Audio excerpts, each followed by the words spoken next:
میدان محشر میں جب ہمارے اور آپ کی گاڑی پھنسے گی تو آپ علیہ الصلوۃ والسلام سفارش فرمائیں گے. مشہور روایت، مشہور آیت، مشہور روایت ہم اور آپ سنتے ہیں کہ جب امت پریشان ہوگی اس وقت آقا فرمائیں گے 7 دن کا یا 3 دن کا سجدے میں سر رکھیں گے. اس کے بعد اللہ کا رحم و کرم ہوگا. اللہ فرمائیں گے اپنے حبیب سے یا محمد یا حبیبی، اے میرے حبیب، اے میرے محمد صلی اللہ علیہ وسلم، ارفع رأسک سل تعطا، آپ سر اٹھائیے، کیا مانگتے ہیں مانگیے، آپ کی مراد کو، آپ کے سوال کو، آپ کے درخواست کو پورا کیا جائے گا. 3 دن کے بعد یا 7 دن کے بعد آپ سجدے سے سر اٹھائیں گے تو ایک ہی دعا آپ کی زبان پر جاری ہوگی، اللہم امتی، اللہم امتی، اللہم امتی. یا اللہ محمد مصطفیٰ اپنے لیے کوئی سوال نہیں کر رہا اس میدان محشر میں، یا اللہ میں اپنی امت کے خاطر جھولی پھیلا رہا ہوں، یا اللہ میری امت کو معاف کر دے، میری امت کو معاف کر دے، میری امت کو معاف کر دے. ایک رخ تو یہ ہے. دوسرا رخ یہ ہوگا، یہ تو شفاعت ہے. میدان محشر میں آپ علیہ الصلوۃ والسلام کی شکایت بھی ہوگی. میدان محشر میں شفاعت کا بھی تذکرہ ہے، شکایت کا بھی تذکرہ ہے. چنانچہ رسول اللہ صلی اللہ علیہ وسلم کے ایک صحابی حضرت عبداللہ بن مسعود رضی اللہ تعالیٰ عنہما فرماتے ہیں، ایک دفعہ میں آپ علیہ الصلوۃ والسلام کی خدمت میں حاضر تھا تو آپ نے فرمایا اقرأ علیہ، عبداللہ مجھے قرآن پڑھ کر کے سناؤ.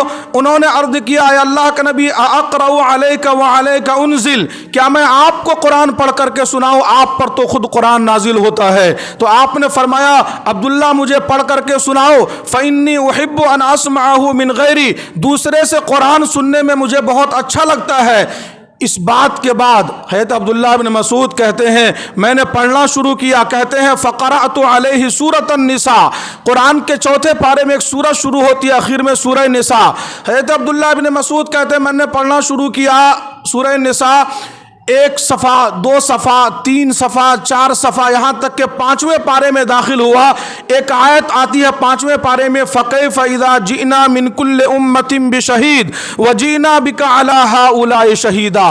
جب اس آیت پر یہ پہنچے تو آپ نے فرمایا امسک، رک جاؤ، بس کرو. انہوں نے تلاوت کو روک دی اور کہتے میں نے ایسے سر اٹھا کر کے دیکھا آپ علیہ الصلوۃ والسلام کے چہرے انور کو، فَإِذَا عَيْنَاهُ تَذْرِفَانِ، آقا کے دونوں آنکھوں سے موسلا دھار آنسو بہ رہے تھے. رو رہے تھے آپ صلی اللہ علیہ وسلم. کیوں رونے لگے آپ کو معلوم ہے؟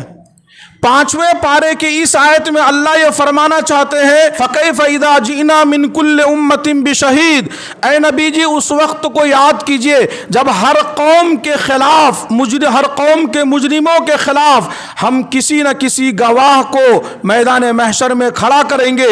وَجِئْنَا بِكَ عَلَى هَؤُلَاءِ شَهِيدًا، اور آپ کو آپ کی امت کے گنہگاروں اور مجرموں اور نافرمانوں کے خلاف ہم گواہ بنا کر کے آپ کو میدان محشر میں کھڑا کریں گے.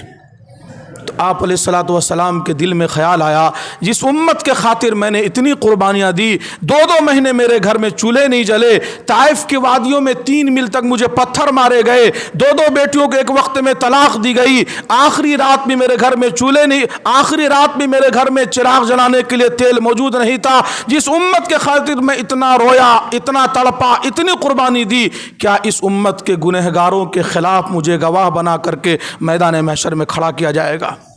سمجھ رہے ہیں بات کو؟ فرما برداروں کے حق میں آپ سفارش کریں گے، شفاعت ہوگی آپ کی، اور نافرمان ناقدروں کے حق میں آپ کی گواہی ہوگی، ان کے خلاف آپ کی. چنانچہ حوض کوثر کے بارے میں مشہور روایت ہے، لوگ آتے جائیں گے، آپ اپنے دست مبارک سے جام کوثر پلائیں گے. کچھ لوگ سامنے آئیں گے تو آپ فرمائیں گے سحقن سحقن سحقن، ان لوگوں کو میں نہیں دیکھنا چاہتا ہوں، ان لوگوں کو میرے سامنے سے دور کر دیا جائے، دھکا دے دو، ہٹا دو ان لوگوں کو میرے سامنے سے. فرشتے عرض کریں گے اللہ کے نبی آپ کے امتی ہیں؟ تو آپ صلی اللہ علیہ وسلم فرمائیں گے سحقن سحقن لمن غیروا بعدی، بے شک انہوں نے میرا کلمہ پڑھا تھا لیکن میرے دین کے اندر میں انہوں نے بدعت کو داخل کیا تھا. آج جو محرم مناتے ہیں نا، محرم میں ناچتے ہیں امام حسین کے نام پر. آپ علیہ الصلوۃ والسلام کے زمانے میں اس کا کوئی ثبوت نہیں تھا. فار ایگزامپل میں ایک مثال دے رہا ہوں کہ دین کے اندر میں بدعت ہے. یہ آپ نے دین کے اندر میں کسی قسم کی بدعت کو داخل کر دیا تو میدان محشر میں آپ علیہ الصلوۃ والسلام حوض کوثر پر آپ کو دیکھنا نہیں چاہیں گے اور آپ کو اپنے ہاتھ سے حوض کوثر نہیں پلائیں گے۔